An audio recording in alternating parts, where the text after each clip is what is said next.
Hello, and welcome to another edition of Appreciating Andor. Today we're going to be talking a little bit about episodes 7, 8, and 9. Um, However, mostly we're going to be regarding episode 7. It's not that Narkina 5 or Nobody's Listening. It's not that those don't have like important scenes or things to appreciate in them. I, for one, really like Kino Loy's character and his development in those episodes. But today, I kind of wanted to talk about because while Andor is known for many things, one of its most talked about things is its monologues. And there are four major monologues throughout the show that occur in episodes 10 and 12. Um, and I really like those, and they're well worth discussing. But I wanted to talk a bit about the show's dialogues, um, specifically some of its exchanges that I think are really potent. And I think episode 7 has some really good examples uh, where I think, unfortunately, a lot of people overlook episode 7 because it's the episode that doesn't fit real neatly into an arc. Um, I suppose you could also argue the same with episode 11.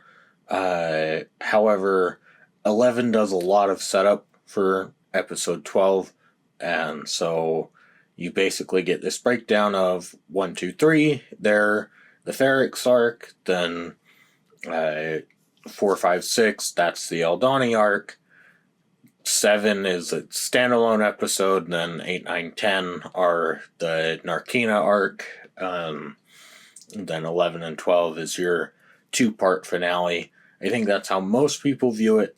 But so I wanted to take a chance with this edition of Appreciating Andor to talk about some of these dialogue exchanges, because episode 7 has quite a few of them that are all really good, and so there's a few that I just won't end up talking about in this video, such as Mon Mothma meeting with Davos Coldman, or no, I'm getting that wrong. Now I'm not remembering the right name, but her banker friend, and or not Davos Coldman. That's the thug. I don't know why I can't think of his name. I really like the actor too. But so there's that. There's Cyril with his mom. There's Cyril at the Bureau of Standards. There are many great examples that there's too many for me to really try and cover. So I'm going to try and narrow it down to just sort of three examples where we're going to start with Cyril, we're going to start with Mon Mothma talking to Luthen in the wake of Aldani, and I really love this scene. This scene for me is one of, there are, Genevieve O'Reilly, she does a really good job throughout the show, and I'm looking very much forward to seeing what she does in season 2, but this scene in particular, she has this moment where she says to Luthen, do you realize what you've done? And she does this thing with her voice where, she is kind of, trying to grab the air, to like actually get the words out of her mouth. It's not quite a stutter, but like when she says do, it's just sort of like sucking in air as she's saying it. Um, it's one of those things where it's like, man, like that's really cool that you can express like the fear that a character like Mon Mothma would realize with this, and that's one of the reasons why I love the scene where Mon Mothma is very much a diplomat.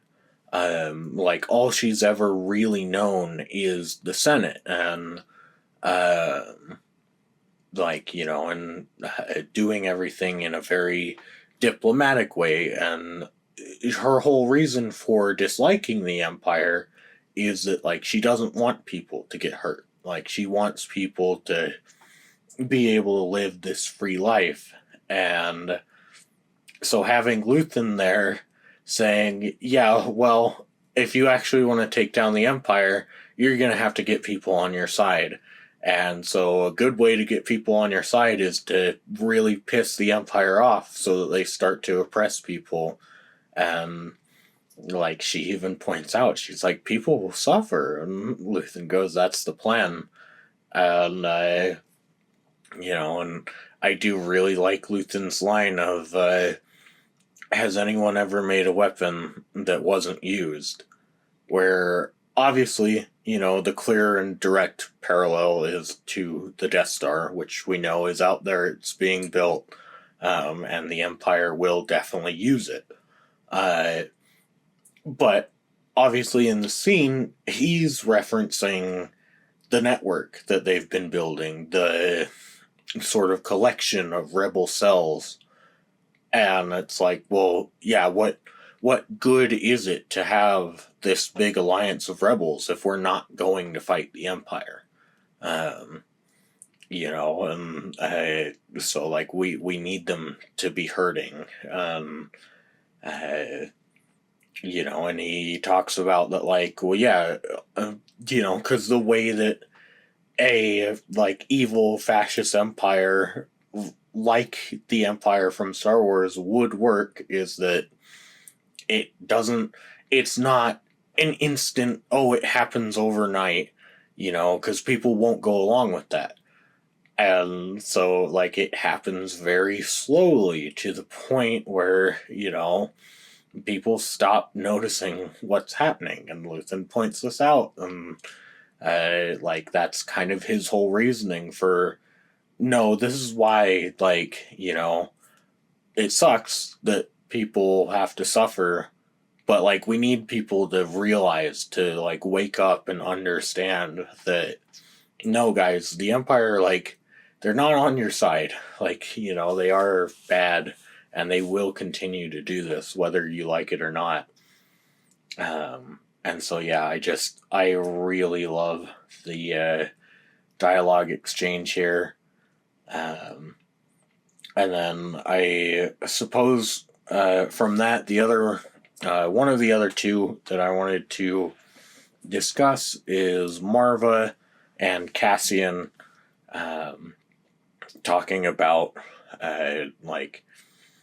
Cassian's trying to convince Marva to leave, and I really love that it starts before this scene, but intercut in this scene and slightly before it are the flashbacks to the Empire first arriving on Ferrix. And it's like I really love the little world building details that are thrown in, where we know that Cassian's parents, Clem and Marva, that they were separatists. We know from the flashbacks in episodes 1, 2, and 3 that they did not like the Republic. They very much believed that the Republic was very much in the game of just no, we will keep like, we will just straight up kill a village of children to, like, keep them quiet. Um, so I like the idea that it's like, well, yeah, even though they're separatists, they lived on Ferrix, which was probably a Republic world. After all, we have one of the protesters yell, "Long live the Republic." Um, which, is one of those neat world building details that I feel like even Dave Filoni in the Clone Wars, like, failed to capture, where obviously, if you're going to have a galactic civil war, not everyone on every planet is going to be entirely agreed on which side is right. Like, you're going to have separatists living in the Republic and, Republicans living in the, like, CIS. And so, like, and I love the detail that they are still clone troopers, or at the very least, they're stormtroopers in clone armor. Um, that's really cool because it's like, well, yeah, they haven't developed into the full blown stormtroopers yet. But I love the fact that we have these flashbacks where, because the conversation between Cassian and Marva is so deeply interesting, where Marva essentially is telling Cassian a whole bunch of stuff that he believes. And I think he knows deep down that he does believe these things. That, um, you know, he has always been the hero that stands up to the Empire, even before Aldani. And whether he, like, realizes it or not, that is a reason why he did the Aldani heist. Um, it wasn't just for the money. It was, I think there is definitely an element of he did not like the Empire and he wanted to stand up for them, or against them. Like, I think there's a big reason why he chose his father's name as his cover name for the mission to, like, stick, or to put a real stick in the eye of the Empire. Like, I think that's a really neat detail. And I think it's really neat that throughout this whole conversation, because Cassian wants to keep Marva safe, he has to just kind of deny all these things that she's saying that he knows is true. Like, I think wholeheartedly, whether Cassian realizes it or not, I think he does believe in all of the things that Marva tells him during this conversation. And I think it's just more so he wants to protect her. And so, obviously, having her be a part of the rebellion isn't really the safest place for Marva. And so he's trying to convince her otherwise. And obviously, there are some really great lines in here, about, like, we'll go somewhere that the Empire isn't, and or somewhere that they haven't built a barracks. And Marva says, I'm already there. That place is in my head. They can build as many barracks as they like. They'll never find me. It's like, that's really cool. Like, that really gets at the heart of what liberty is. And then, of course, you got the obvious, take all that money you've found and go find peace. I won't have peace. I'll be worried about you all the time. There's, that's just love. There's nothing you can do about that. It's like, damn, that's top tier dialogue. I really, really love it. And yeah, so I guess the last little dialogue interchange that I wanted to talk about is Dedra in the ISB headquarters back on Coruscant, um, and her confrontation, I guess, with Commander Blevin. And I think this shows a really good way of like dialogue flow, where I really love that we start this off with the conversation between Young and Partagast, where Partagast basically says like, okay, you've got some real problems here, and Young's like, yeah, I do. And he's like, oh, I'm correct, like your approval is heartening. And I love that the way the dialogue flows is like Blevin picks up on that when Partagast says like, I think that like you've got something that you want to bring up, don't you, Blevin? And he's like, well, yeah, at risk of repetition, you are correct. And it's like, I really love that because it's like Blevin is already brown nosing, like he's already trying to get Partagast on his side for this. And he's using the fact that Partagast was just correct on some other issue to be like, yeah, sir, you're correct all the time. like, um, yeah, I love the fact that that even gets turned on Blevin by Partagast at the end of this, where Blevin tells Dedra, uh, like, imagine where we would be if everyone was as loose with the rules as you. And Partagast says, well, I'll have to think about that. I wonder where we'd be right now if everyone showed the same endeavor as Dedra, or as Lieutenant Miro. I'll have to think about that.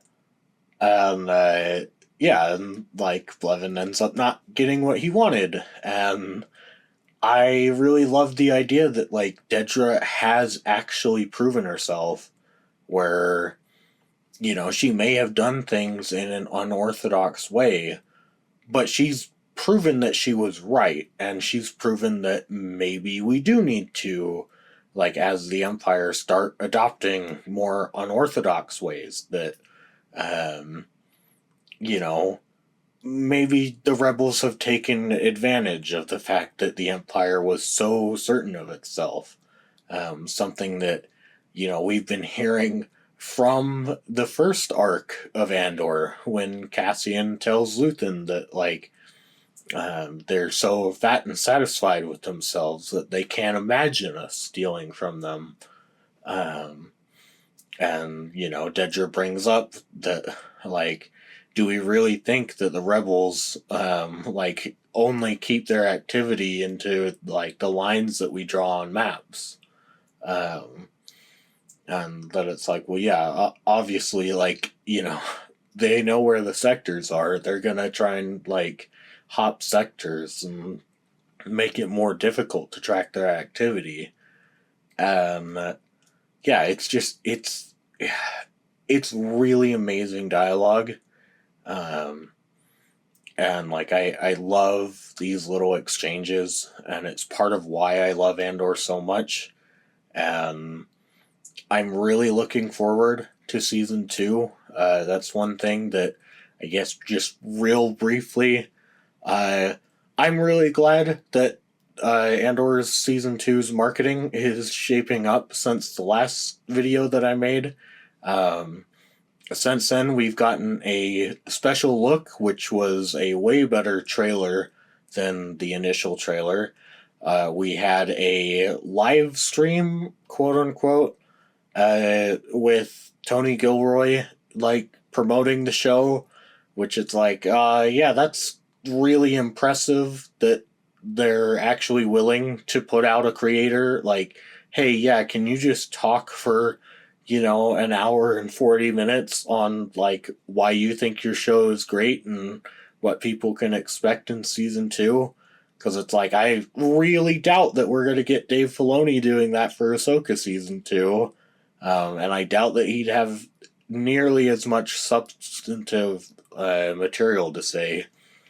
And we've gotten another trailer for season 2. Again, much better than the first trailer. So, yeah, I'm really excited for season 2.